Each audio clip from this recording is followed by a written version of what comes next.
Assalamualaikum warahmatullahi wabarakatuh. Waalaikumsalam. Ila Mustafa Rasulullah sallallahu alaihi wasallam. Sahabat wa tabi'in wa musannifin. Nahus wa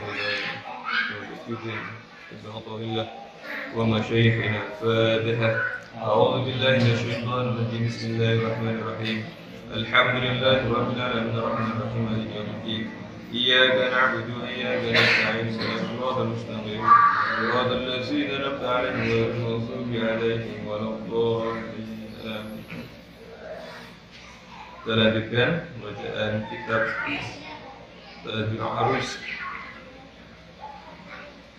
Wal ma'siyatu ma'adzulli wal iftiqar khairun min at-ta'ati ma'al-izzati wal istikbari. Maka sesungguhnya maksiat, melakukan maksiat namun disertai dengan rasa hina, kemudian rasa berharap terhadap rahmat Allah, itu kadang terlebih atau lebih baik dibandingkan taat yang disertai dengan rasa mulia, rasa agung atau rasa bangga, wal istikbari, dan merasa sombong. Karena terkadang maksiat yang disertai dengan rasa hina ini bisa menghantarkan kepada pertaubatan, sedang taat yang disertai dengan rasa diri ini mulia kemudian sombong sering kali ini menjadi tidak ditaubati, sehingga dia terjebak atau tersesat di dalam kesombongannya dan kemuliaannya itu. Wa qala ta'ala hikayatan an Ibrahim Khalil alaihi wa ala nabiyyina Muhammadin afdhalus salat wa atamus salam. Jadi Allah berfirman tentang cerita dari Nabi Ibrahim yang menjadi kekasih Allah dan juga cerita dari Nabi Muhammad afdhalus salat wa atamus salam, semoga kemuliaan dan keagungan kepada Rasulullah dan kesempurnaan keselamatan kepada Rasulullah. Yaitu firman-Nya, "Faman tabi'ani fa innahu minni." Jadi barang siapa yang mengikutiku, maka sesungguhnya dia bagian dariku. Wabahu hadza anna man lam yatabi'hu laisa minhu, sehingga dapat dijadikan kefahaman barang siapa yang tidak ikut kepada Nabi, kepada Rasul, maka laisa minhu, dia bukan bagian dari Nabi, dari Rasul itu. Wa qala ta'ala hikayatan Nuh alaihi wa nabiyina al-Mustafa azka salatu wassalam, dan juga cerita dari Nabi Nuh alaihissalam dan juga kepada Nabi kita Nabi Muhammad yang terpilih. Inna ibni, ini riwayat Nabi Nuh, inna ibni min ahli fajabahu subhanahu yaqul ta'ala. Jadi Nabi Nuh ini menyampaikan sesungguhnya dia itu adalah anakku, adalah bagian dari keluargaku. Kemudian dijawab oleh Allah Subhanahu wa ta'ala biqauli qala ya Nuh innahu laisa min ahlik innahu amalun ghairu shalih. Wahai Nuh, sesungguhnya anakmu itu yang namanya Kan'an laisa min ahlik, bukan dari keluargamu. Karena apa? Sesungguhnya dia beramal ghairu shalih, amal yang tidak soleh, tidak sesuai dengan syariat Allah. Jadi soleh ini bisa diartikan dengan amal baik, atau kemudian amal baik ini tentu adalah amal yang sesuai dengan syariat Allah.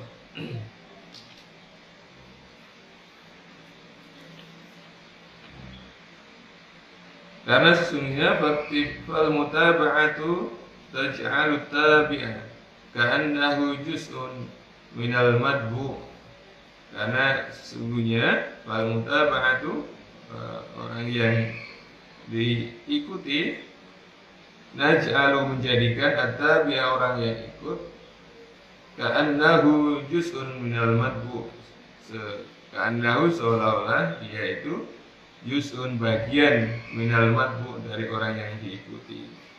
Jadi kalau orang itu berittiba, mengikuti, maka yang mengikuti ini akan dijadikan oleh yang diikuti ini menjadi bagian dari yang diikuti.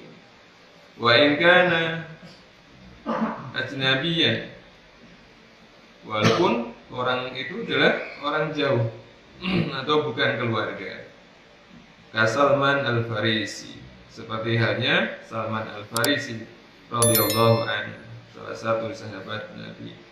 Di qauli sallallahu alaihi wasallam, Salman minna ahli bait. Jadi Salman itu adalah bagian dari kami, bagian dari orang dalam atau orang ahlul bait. Rasulullah menyampaikan demikian. Wal maklum, padahal seperti halnya kita ketahui bersama, anna Salman, sesungguhnya Salman min ahli Faris. Salman ini adalah orang Farisi. Walakin bil mutaba'ati, karena sebab, dan tetapi dengan sebab ittiba, mengikuti Rasulullah, maka qala anhu sallallahu alaihi wasallam ta'liman, maka Rasulullah sallallahu alaihi wasallam mengatakan yang demikian itu sebagai pembelajaran, pengakuan untuk kita semuanya, sehingga ini memberikan makna yang sangat luar biasa kepada orang-orang yang ittiba, kepada orang-orang yang mengikuti Rasulullah, maka dia akan dianggap menjadi bagian dari Rasulullah, sebagaimana Salman Al-Farisi. Fakama annat mutaba'ah yusbitul istisol kadzalik, dan seperti itu juga kalau orang itu senantiasa ittiba, yusbitu, senantiasa bertetap dan menetapkan diri di dalam ittiba, al-ittisol, maka dia akan senantiasa sambung atau bersambung dengan orang yang diittibai, orang yang diikuti. Kadzalika adamuha yusbitul infisal, dan begitu juga orang yang kemudian dia tidak ittiba atau menghilangkan ittiba atau berlepas diri dari ittiba, yusbitul infisal, maka akan ditetapkan dia menjadi orang yang terputus, jadi tidak lagi sambung kepada orang yang semula diittibai. Jadi ini adalah perumpamaan, kemudian satu permisalan untuk kita semuanya. Kalau kemudian kita senantiasa ittiba kepada Rasulullah sallallahu alaihi wasallam, maka kita akan senantiasa bersambung kepada Rasulullah. Atau kalau kemudian kita mengikuti sesiapapun yang menjadi ikutan kita, misalkan guru-guru kita, maka kita akan bersambung kepada guru-guru kita. Tapi kemudian ketika kita memutuskan hubungan, kemudian tidak berittiba, tidak mengikuti, maka sungguh kita akan terputus dengan kalau kita berlepas tidak mengikuti Rasulullah, sunnah-sunnah Rasulullah, maka kita tidak akan bisa terlepas dari Rasulullah. Jadi bisa tidak menjadi umat Rasulullah SAW. Jadi ini adalah logika ittiba. Jadi mengikuti, mengidolakan. Maka kalau idola yang benar itu dalam syariat, maka dia akan menjadi bagian dari orang yang diidolani itu.